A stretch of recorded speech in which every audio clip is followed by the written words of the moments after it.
All righty. Well, good morning, everybody. My name is Xander, And my name's Andrew. and we are the Main Street Trader Bar and Grill. So the image that's in front of you is what the Main Street Trader looks like as of last week. It is a tangible store that focuses on woodworking and furniture. The Main Street Trader was established in 1981 by my grandfather and is currently being overseen by my aunt. The Main Street Trader has built a strong reputation on Main Street for its quality furniture and personalized woodworking service. Now, we're thrilled to announce plans for its transformation into the Main Street Trader Bar and Grill, ushering in a dynamic new experience for our customers with a focal point on live music. And here are our team members. My name is Andrew Stevens. I'm graduating this May with a degree in business entrepreneurship and a minor in hospitality business management. I've worked in the restaurant industry for years now, working at 4 different restaurants, including 3 with bars. And I can honestly say I have a passion for hospitality. With this, for Main Street Trader Bar and Grill, I will be handling all the operations of the bar, kitchen, and service staff. Again, my name is Xander Morrison, and I'll be graduating from Washington State with a degree in marketing. My background consists of maintenance, sales, and music production. I've worked with over 30 artists in the Pacific Northwest, and what I'll be doing for the Main Street Trader is talent acquisition and marketing. Moving on to our advisors, we have Kyler Miles, who's our menu consultant. He has experience building menus and has a great taste in food. He has a history in the restaurant industry, with his family currently owning a restaurant in the greater Seattle area. Micah Bayless is our financial advisor. He's graduating with a degree in MIS and accounting. He has been a great addition to our advisor board, looking through our financials of our venture. With this, we have Jim Harbour, our industry advisor directly from the industry. He's a Pullman local that owns 4 different restaurants, including South Fork, Round Top, Porchlight Pizza, and Fork in the Road Catering. He's been here every step of the way with general knowledge and answers to all of our questions. Okay, moving on, we have our problem, and my partner and I have identified 3 problems within the Vancouver area and sort of the reasoning why we want to open the Main Street Trader. The first one being is Vancouver, Washington lacks a venue catering to adults and young adults for live music experiences. Secondly, with the city's rapid growth, it highlights the gentrification, increasing demand for diverse entertainment experiences. And lastly, emerging artists and artists that I've personally worked with in the Vancouver area face challenges finding platforms that offer exposure and support, hindering their personal growth and the cultural vibrancy of Vancouver, Washington. Next, we have our value proposition. In the heart of downtown Vancouver, Washington on Main Street, our venue buzzes with youthful energy, offering a mix of delicious eats, cool drinks, and live performances that'll keep our customers grooving all night long. With 26 different food menu items to choose from, including locally sourced ingredients, our restaurant caters to diverse tastes. Our stage is set for unforgettable acts, promising a show that'll have customers on their feet less than 30 minutes away from their homes. Moving on from the value proposition, we have our market opportunity. Over this, we have 3 different segments: the total addressable market, the serviceable addressable market, and the serviceable attainable market. With the TAM, we've taken into account the Portland metro area, which has a population of just over 3 million people and includes the Vancouver area itself. With this, we've taken into account the average food ticket price, average drink price, and the percent of drinkers in the US between ages 18 and 65 years old. With this, we have a 5-year projection of model of revenue that accounts for $236.4 million in this area. For the serviceable addressable market, we have bounced down the population to the city of Vancouver and the city of Portland, with a population of just over 800,000 people. We take into account the same pricing and same percentages and came up with a number for 5 years revenue of $64.1 million. For our SOM, our serviceable obtainable market, we've calculated our first 5 years, including our year 1 pre-open, and our revenue came out on the P&L and our revenue model of $11.7 million. This is an extremely conservative number, and there's lots of room for growth. Moving on, we have the location of the restaurant. Since we did quantify in the value proposition that customers are 30 minutes away, this is what we mean. On the northern section of the image, on the Washington side, we have towns surrounding the Main Street Trader, such as Ridgefield, Salmon Creek, Battleground, and Camas, who will be our main customers. And on the southern part of the image and the Oregon side, we have Lake Oswego, Portland, Gresham, and Beaverton. Now, on the northern side and the Washington side, these people will have no issues getting to the Main Street Trader within 15 minutes, no matter what time of day it is. And in the Oregon side, we've taken into account traffic times for the morning and the evenings, and these customers have no problem, even out in Beaverton, getting to our establishment on a Thursday or Friday night within 30 minutes. And this brings us to the Vancouver Waterfront Park. This park has been being built since 2018 and it has accrued $1.6 billion in direct costs. This venue is ginormous. It spans a half-mile long and brings an economic value of $6.1 billion to downtown Vancouver. This venue has 3,300 housing units, 6 signature restaurants, 4 hotels, 5 office spaces, and it's just a 6-minute drive away from the Main Street Trader. Now, the reason we're putting this on our presentation is because there used to be a demand in Portland where people would want to go to Washington, would want to go from Washington into Portland for the nighttime activities. Since then, we've seen a shift in the trend where more and more people are coming from Portland into Vancouver, and that is because of this waterfront park. Also, we recognize that I listed 6 signature restaurants who are our direct competitors.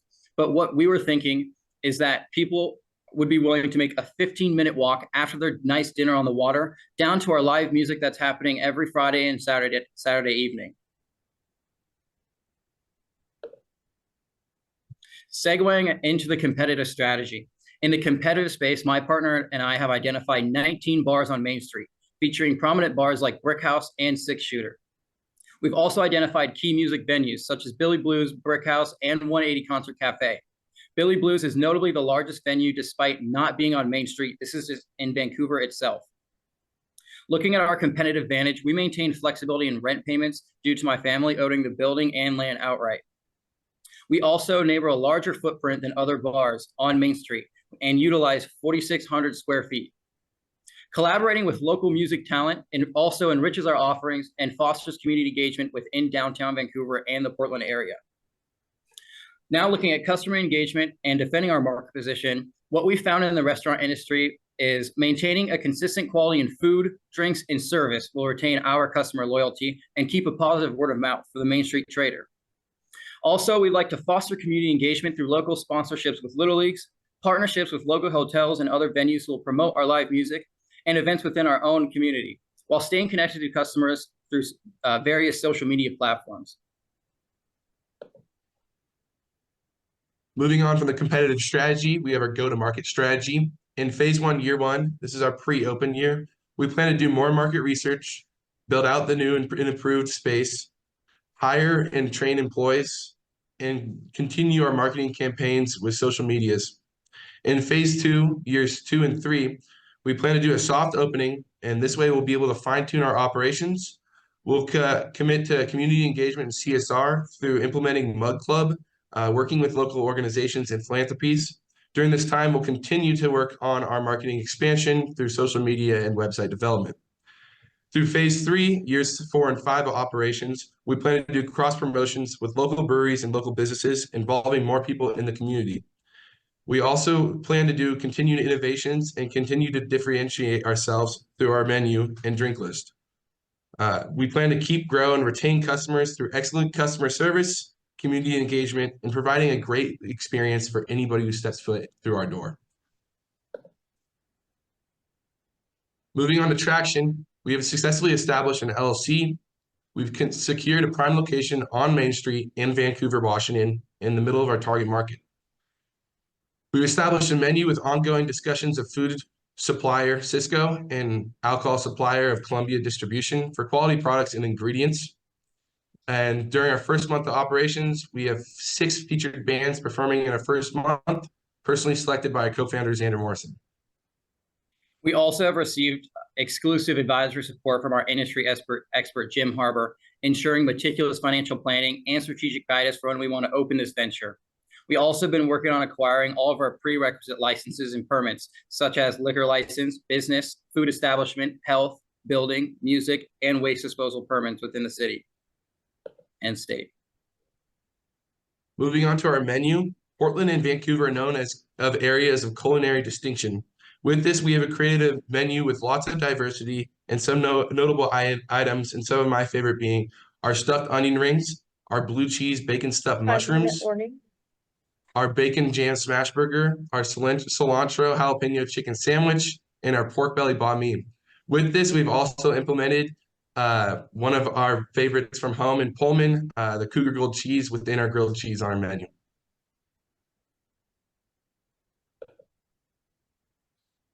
Moving on, we have our revenue model and financial projections. In year one, we've used industry averages to calculate our year one expenses, which is our pre-open. This just being over $330,000. With this, in our operational years, most of our general expenses will fall under cost of goods sold, operating expenses, and occupancy costs.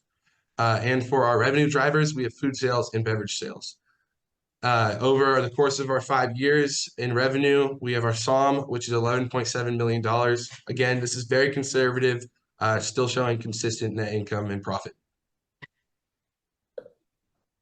Now, the funding amount and required sources to open up a restaurant, such as Main Street Trader, would look like a $250,000 from both of our families injecting into the venture.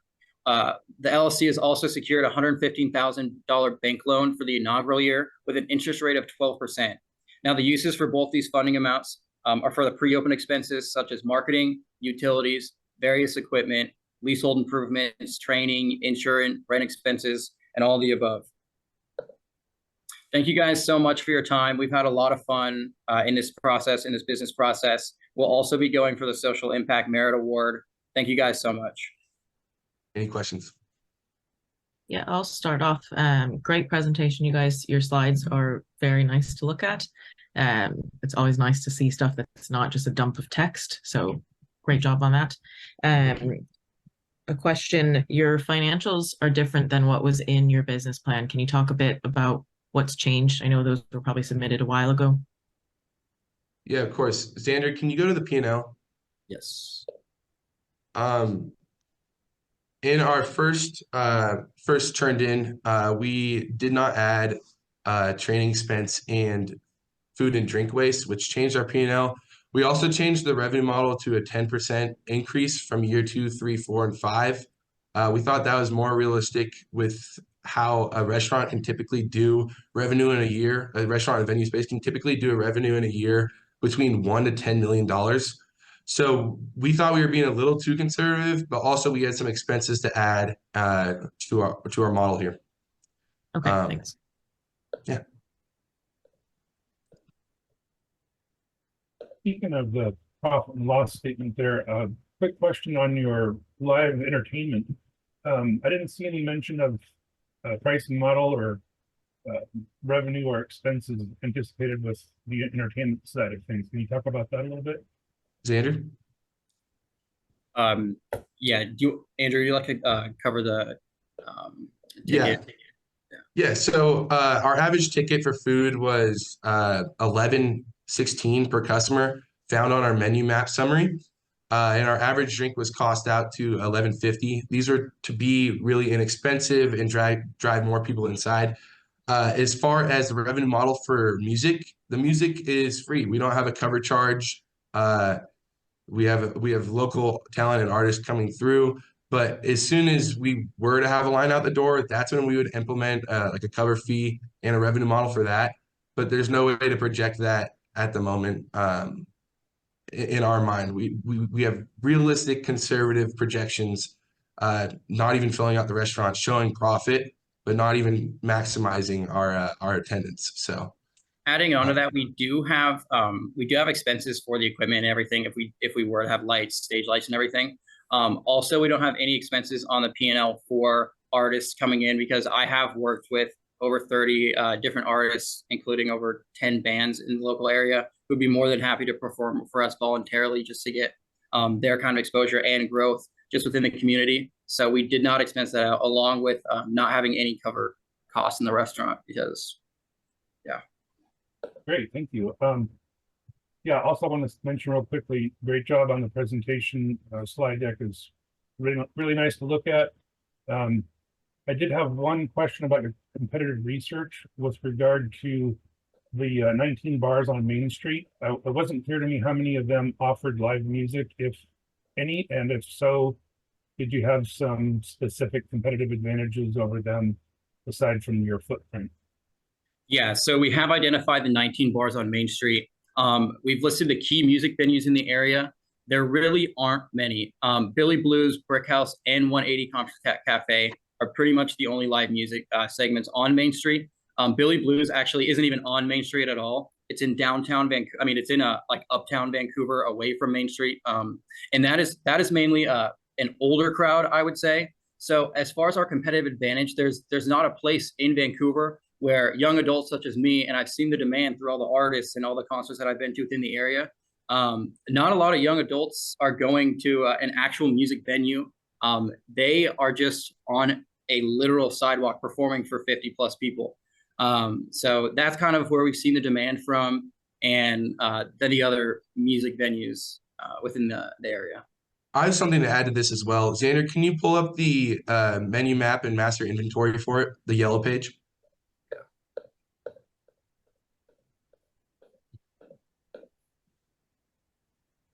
Here's our labor costs, and right here. Okay, so right here you can see our prices on our menu. Right now, an average smash burger would be going around $16 in an area like this. But one of our competitive advantages would be our prices. We have delicious items on our menu, each costed out for our item cost. And then we have our item pricing. Although our cost of goods for food is high, this is a competitive advantage because we're still making good money off of it, good profit, and driving customers in. For example, can you go to the bacon cheese stuffed mushrooms right here? You have grams, teaspoons, everything per item on the recipe card costed out to find the exact total cost to plate this dish. So we've done this for each of our food items on our menu map there, as you saw in yellow. That's something we take pride on, is our price. Do you mind if I jump in for a question kind of off of this, the menu pricing and everything too? Just one of the things I was thinking about, and I'm not sure, you guys probably have a lot more experience in the Vancouver, Washington versus Oregon and the tax situation there. But I was thinking about, restaurants in Washington are taxed. How, especially for like getting people in the Portland area where I don't believe restaurants have taxes there, is that kind of, how have you handled that approach for, getting people in that, to come over from Oregon to come and still find it worth it to come and add on a 10%, tax at the end of the meal? Right. Yes. Xander and I actually, oh, you want to answer this one, Xander? Yeah, that's a great question.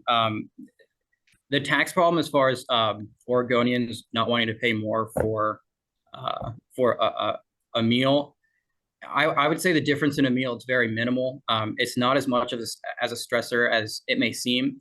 The only time I've seen or heard of anybody going over to a different state is when to pay for something that, because it has no tax, is for larger items like furniture or something. It makes a lot more sense to go into Oregon to go buy a TV than it does in Washington, because you will see that 10% increase on but it's really not that big of an issue for smaller items. I mean, you don't see a lot of people in Washington dying to go eat in Oregon just because there's no tax.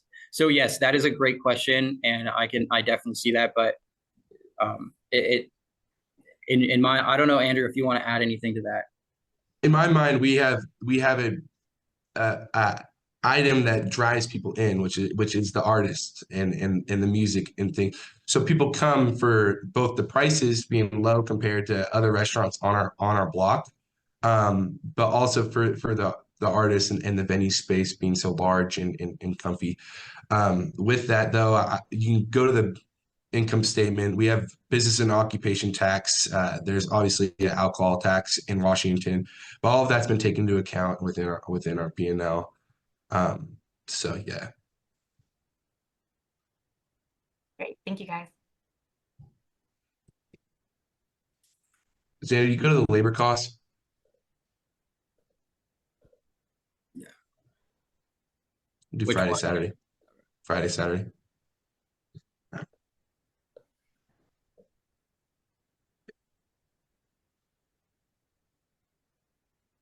Any other questions?